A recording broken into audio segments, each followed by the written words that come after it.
1967 पासून सुरू झालेलं बारामतीमधील पवार पर्व आजही तितक्याच ताकदीने अजिंक्य राहिलं आहे. बारामतीच्या राजकारणातील 6 दशकांचा हा ऐतिहासिक प्रवासाबद्दल तुम्हाला माहिती नसेल तर ही रील आत्ताच सेव्ह करा आणि थोडक्यातला नक्की फॉलो करा, कारण अशा प्रकारचे अपडेट्स आम्ही तुम्हाला नेहमी देत असतो.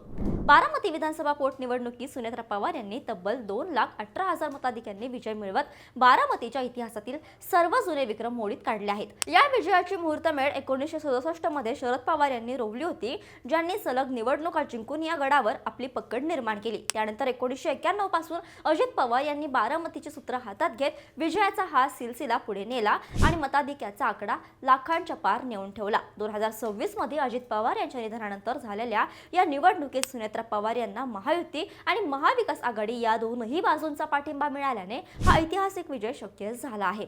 राजकीय समीकरणं कितीही बदलली तरी बारामतीचा गड पवारांकडेच राहणार, हेच या निकालाने पुन्हा एकदा जगाला दाखवून दिले.